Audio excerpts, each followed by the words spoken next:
Leadership series. My name is Lori Soleil. I'm a soul leadership coach and a Mount Shasta Sacred Site tour guide. And I've created a series for you. Let me share my screen. Perfect. This series relates to, let me go ahead and move forward for you. This is a series where I dive into the 21 survival stories. This is like, I'm not enough, I'm too much, I'm alone, I'm unlovable. These kinds of stories that run our lives, and I wanted to share them with you. And each time I create a video, I'm covering one of those pieces. And I want to spend about 10 minutes just going over this with you so I can help you recognize that story that you might be running unconsciously in your mind and in your body, and then what to do next. So my hope is that you come away with a little more understanding, a little more compassion for yourself in terms of everything you've been through in your life, and that you, even though your life circumstances have shaped your life, you can refuse to let them define your future. So that's the reason why we're here today. So let's get started. So here's, as I mentioned, a couple of examples of what survival stories look like. I'm not enough. I'm too much. I'm alone. I'm invisible. This time, we're going to cover I'm too much. I covered I'm not enough in another video, and I'll make sure to link that video in the bottom in the comment section. Before today, I wanted to go over this with you. So I wanted to share that the origins of these stories, you're not born thinking you're too much. In fact, we come into the world excited and we want to explore and we want to express ourselves. So these stories that I'm talking about, these 21 survival stories, today being I'm too much, are created over time when you're young. And there's a whole, I'll go into that in a second. But when we're young, we're in a brainwave state where we're absorbing everything around us. Everything goes into our deeper subconscious mind, writing those stories, encoding us with the belief systems from our family, our friends, our religious community, our culture. And so that's how they get shaped. When we're young, it all goes in. We have no filters. We really don't have we don't develop that prefrontal cortex or begin developing that prefrontal cortex in order to be able to analyze something and go, is that right? Does that feel right? We don't have that. It all goes in. And you probably know this, but I just wanted to review. But the body doesn't lie. And so the nervous system and the subconscious begin creating beliefs around these stories that we were told so that we can feel safe, we can feel love, accepted, and avoid pain. I mean, truly, pain drives change, doesn't it? And so when we don't have control over our lives when we're young, we really rely on the people around us to allow us to feel safe. And so this isn't, there's no blame here. Our parents have come from broken, dysfunctional situations, but if they're not self-aware enough, then these stories get passed. And I know as a mother, I I definitely I was unconscious at a certain point, and then that's when I became a little more self-aware and going, oh, I want to be that cycle stopper. The subconscious patterns, again, those stories that are rewritten deep down into our autopilot, we'll just call it that, shape us. It also shapes the somatic aspect of us, our nervous system. So when you hear people talking about nervous system or somatics, it's basically what the body has experienced. And the body does not lie. The mind can kind of take us off on different paths, but the body always tells the truth. And this is why it's so important to get in touch with the body and to be able to release those things that are deep within the body, within the pain body, as Eckhart Tolle talks about. Because what happens is if we don't get in there, if we're not self-aware enough to go, oh, this is the story I keep telling myself, which keeps shaping my relationships, my health, my consciousness, my success, then we just keep going down that path. And for me, when I woke up finally was because I went down with a healing crisis with chronic fatigue. It took me about 4 years to recover from. And it was because of these stories I had been telling myself about not being enough, having to constantly chase after validation, people pleasing, all of the things that take us to burnout, take us to exhaustion. And so the story, I wanted to share this with you, how the story begins for I'm too much. Again, these are beliefs that get embedded. Being told you were too sensitive, too emotional, or overreacting. And for some of us, we can be empathic. So we're feeling the whole system around us, walking into spaces with a ton of people, and you're like, whoa, I can feel all of this. Being too sensitive, there's another term called HSP, a highly sensitive person, which means you live like an emotional, like high octane emotional state. You're feeling everything more than a lot of people feel. So recognizing that aspect of you is super important. Growing up in a home where your needs and feelings weren't validated, were minimized, being criticized for being too loud, too much, too intense. I can completely relate to that.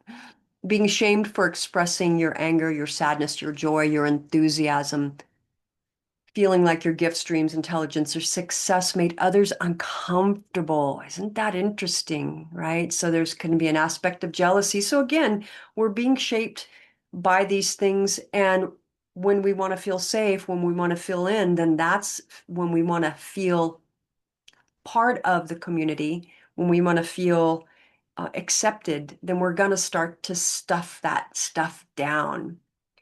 So feeling, again, receiving love or acceptance only when you were easy, helpful, independent, or low maintenance. Growing up believing that taking up space physically, emotionally, or spiritually was selfish or unsafe. So this is how this pattern can get started. And the cost of this I'm too much survival strategy in relationships, hiding your true thoughts and feelings. So it really isn't a truly intimate, healthy relationship, is it? If you're not expressing what you need, difficulty asking for your needs to be met. In career and leadership, it can be staying quiet instead of sharing your ideas, which I'm sure you have many, many great ideas. Playing small despite your gifts. Emotional well-being, that can be chronic anxiety and self-doubt. So these are some of the costs when this story is running rampant in your life. Losing touch with your own authentic voice, forgetting who you really are, wanting to remember who you are. And then spiritual growth, doubting your inner wisdom, your intuition, hiding your intuition and unique gifts. Ah, there's so many clients that I have that have such incredible gifts that they've stuffed down because they didn't want to stand out. So the greatest cost isn't that the world thinks you're too much. It's that you begin to believe it and you spend your life becoming less than who you were created to be, my friend. So here's one powerful shift. This is, again, just kind of an overview, giving you a little insight on where you might be in your life right now, how this is impacting your life. This is important because sometimes we can't see where we want to go. Sometimes it's hard to go, well, this is what I want instead, but we know what we don't want. And so when we identify those spaces, the things that we don't want in our life, that's when we start to crack it open a little bit, give us some space to be able to make some changes because you're the only one that can truly make changes for yourself. The only thing we have control over is what we think, what we believe, and how we behave. We can't control others. We can certainly set up boundaries. That's a whole other conversation. But one powerful shift could be, instead of asking, how do I stop being too much? You can ask, what if my sensitivity, my passion, my voice were never the problem? They were simply waiting for me to find a safe place to be able to express them. And so what does that safety mean? Because now, as an adult, you can create that safe place. You can create sovereignty in your life around what it is you want and how you wish to express yourself.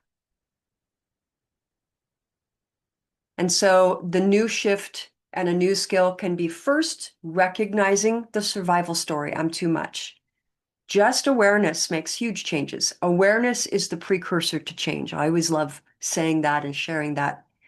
And then the truth, and remembering that my sensitivity, my voice, my needs, my gifts aren't too much. I don't have to shrink to belong. So I can stand in my power. I can stand and take up space in the world. And these are micro steps sometimes. Sometimes these are big shifts when we recognize we're like, oh, okay, I'm going to start making some changes. It's going to disrupt patterns in your life, just so you know. That's a whole other conversation around boundaries. But you get to decide, and you can start making small shifts in your own behavior and your own beliefs. You can choose. And so, next one is to choose. Today, I'll stop making myself smaller to keep others comfortable. I'll honor who I am with courage and compassion. And sometimes we need to really rediscover what that is. Who am I really?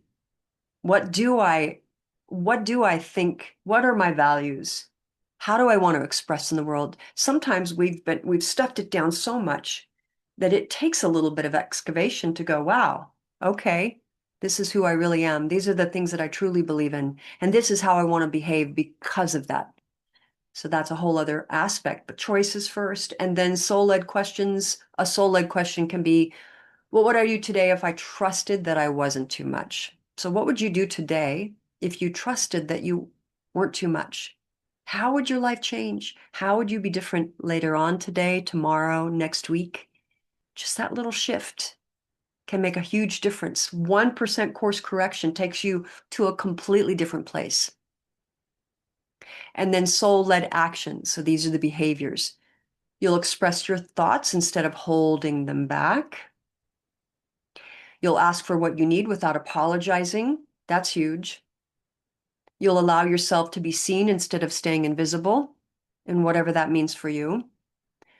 You'll share your gifts without minimizing them.